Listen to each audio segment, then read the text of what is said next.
జరిగిందో చూసుకోవాలి, కర్ణాటకలో ఏం జరుగుతున్నదో చూసుకోవాలి. ఇప్పుడు ఉత్తరప్రదేశ్ లో, బీహార్ జంజీ లో అంతా పాలిటిక్స్లో ఇంట్రెస్టింగ్గా చూడడం, వాళ్ళు ఫాలో కావడము, స్టాటిస్టిక్స్ మనకు చెప్తుంది ఏంటంటే వాళ్ళు యాక్టివ్ పార్టిసిపేషన్. మన తమిళనాడులో మీరు అన్నట్టు యూత్ 60% ఆఫ్ యూత్ ఉన్న వాళ్ళలో విజయ్ వైపే ఉన్నారు. రిషి గారు, జంజీ అనేది ఒక ఆలోచన విధానం. జంజీ అనేది ఒక క్యాస్ట్ కాదు. అదే అంటున్నా. జంజీ అనేది ఒక ఇన్కమ్ గ్రూప్ కాదు. జంజీ అనేది ఒక ఆలోచన విధానం.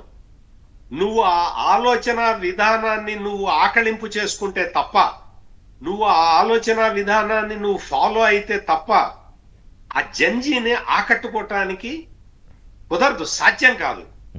అంటే ఇటువంటి సోషల్ డైనమిక్స్ ని అర్థం చేసుకోకుండా కేవలం రొడ్డకొట్టుడు రాజకీయం చేద్దాం, బొత్స సత్యనారాయణ లేకపోతే ఈ అమ్మటి రాంబాబు లేకపోతే ఆ కన్నబాబు వీళ్ళని తీసుకొచ్చి మనం వీళ్ళని ఎగదోయటం ద్వారా కాపు కులాన్ని రెచ్చగొడదాం. కాపు కులం అంతా కూడా వీళ్ళని చూసి నాకు ఓట్లేస్తారు, ర్యాలీ అయిపోతారు వీళ్ళ వెనకాల, ర్యాలీ అయిపోతారు అనుకోవటం అంతా తెలివి తక్కువ పని, తెలివి తక్కువ రాజకీయం, ఒక అవగాహన లేని రాజకీయం ఇంకొకటి ఉండదు. ఋషి గారు, మొత్తం రాష్ట్రం ఎట్లా ఉన్నది. కానీ మరి చంద్రబాబు నాయుడు ఎందుకు అప్రమత్తం చేస్తూ ఉన్నారు? జగన్ కుట్ర సిద్ధాంతాలు కుట్రలు చేస్తూ ఉన్నాడు అని. చంద్రబాబు నాయుడు అప్రమత్తం చేసేది ఈ మర్డర్ పాలిటిక్స్ ని, క్యాస్ట్ రాజకీయాలు కాదు. అదే కానీ ఇంటర్లింక్డే కదా. ఇప్పుడు రాష్ట్రంలో ఏం జరిగినా ఇద్దరు సైకిల్ గుద్దుకుని పడిపోయినా కూడా అక్కడ వేరే కులాలు ఉంటే వీడి కులరాజుకుని తీసుకొస్తారు. మీకు జగన్మోహన్ రెడ్డి తెనాలి ఐతా నగర్ వెళ్ళాడు ఒకసారి. అవును, గంజాయి బ్యాచ్ ఒక ముగ్గురు కుర్రాళ్ళు, వాళ్ళు గంజాయి బ్యాచ్. అవును, వాళ్ళు చిరంజీవి అనే ఒక కానిస్టేబుల్ ని దారుణంగా కొడితే, అంటే మర్డర్ అటెంప్ట్ చేస్తే పోలీసులు ఆ చిరంజీవి మీద కూడా ఎందుకు చేశారు? అతను కౌన్సిలింగ్ చేశాడు వీళ్ళకి. అరే వద్దురా, గంజాయి తాగద్దురా, మీ కుటుంబాలు అన్యాయం అయిపోతారా, మీ తల్లిదండ్రుల ఇదైపోతారా అని చెప్పి కౌన్సిలింగ్ చేసి కొట్టారు, చంపుతామని బెదిరించారు వాళ్ళు. మర్డర్ అటెంప్ట్ చేసిన తర్వాత పోలీసులు వాళ్ళని తీసుకొచ్చి రోడ్డు మీద కూర్చోబెట్టి కొట్టారు, కాళ్ళ మీద కొట్టారు. కొట్టిన తర్వాత కొంతమంది కుహనా మేధావులు వచ్చేసి అట్ట రోడ్డు మీద కొడతారా, పోలీసులు చట్టాన్ని చేతుల్లోకి తీసుకుంటారా అని కొంతమంది ప్రశ్నించారు. బట్ సొసైటీ ఎట్ లార్జ్ ఆ ఇన్సిడెంట్ ని వెల్కమ్ చేసింది. ఎందుకంటే తప్పుదోవ పడుతున్న యూత్ ని కంట్రోల్లో పెట్టాలి, ఎవరొకళ్ళు కంట్రోల్లో పెట్టాలి. ఆ విషయంలో తల్లిదండ్రులు ఫెయిల్ అయ్యారు, అందుకని పోలీసులు రంగంలో దిగారని చెప్పి చాలా మంది యాక్సెప్ట్ చేశారు దాన్ని. ఇక్కడ ఈ పిల్లసాయి విషయంలో కూడా జరుగుతున్నది ఇదే. ఇక్కడ ఫ్యామిలీ అతన్ని కంట్రోల్ చేయటంలో ఫ్యామిలీ ఫెయిల్ అయింది, పోలీసులు కంట్రోల్ చేద్దామని ప్రయత్నం చేశారు, అది బూమరాంగ్ అయింది. అది అంతవరకు అందులో డౌట్ ఏం లేదు.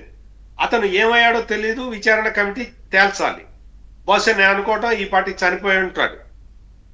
అది తప్పు, చాలా తప్పు. కానీ ఏంటి అంటే మొత్తం అతని చేతుల్లో ఇబ్బంది పడ్డవాళ్ళు, అతను చేస్తున్న చర్యల వల్ల ఇబ్బంది పడ్డవాళ్ళు, వాళ్ళందరూ ఈ రోజున పోలీస్ స్టేషన్ దగ్గరకు వచ్చి ధర్నాలు చేస్తున్నారు. అది నిన్న అది సర్ప్రైజింగ్ వెళ్ళిపెట్టేది. ఈ కృష్ణలంక అనేది మొత్తం ఈ గంజాయి బ్యాచ్ కి అడ్డాగా మారి ఉన్న టైంలో అక్కడ ప్రజలందరూ కూడా వాళ్ళు they are with CI Nagaraju. దానికి ఏం చెబుతాం మనం అంటే ఏంటి, నువ్వు క్యాస్ట్ పాలిటిక్స్ చేయటం మొదలుపెట్టి నువ్వు పిల్లసాయిని సపోర్ట్ చేస్తే కాపులందరూ నీ వైపు వస్తారు అనుకోవటం ఎంత తెలివి తక్కువతనం. ఈ పనిని జగన్మోహన్ రెడ్డి చేస్తున్నాడు. ఇవన్నీ అవుట్డేటెడ్ పాలిటిక్స్. ఈ అవుట్డేటెడ్ పాలిటిక్స్ ని జగన్మోహన్ రెడ్డి వదిలేయకపోతే తనకి నష్టం, సమాజానికి నష్టం.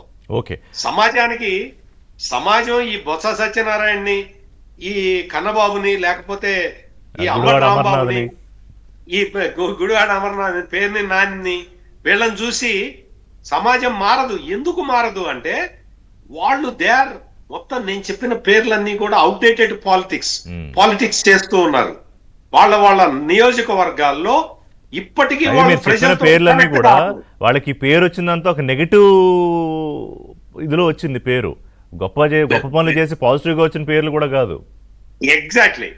అందుకని ఇటువంటి ఈ ఈ పాలిటిక్స్, అవుట్డేటెడ్ పాలిటిక్స్ ని జగన్మోహన్ రెడ్డి ఇట్లాగే కంటిన్యూ చేస్తూ ఉంటే మొత్తం ఈ ఈ అంటే ఈ మర్డర్ పాలిటిక్స్ Yeah. మీకు ఒకసారి So- అంటే నేరమయమైన రాజకీయాలని ప్రోత్సహించటం ఋషి గారు, రైట్. అది చాలా తప్పు. అది సో ఈ లా అండ్ ఆర్డర్ ఇష్యూని కులాల్ని మతాల్ని కలిపి ఏదో చెయ్యాలని ఒక ఎజెండా ఉంది కదా. నాకు ఒక డౌట్ మీరు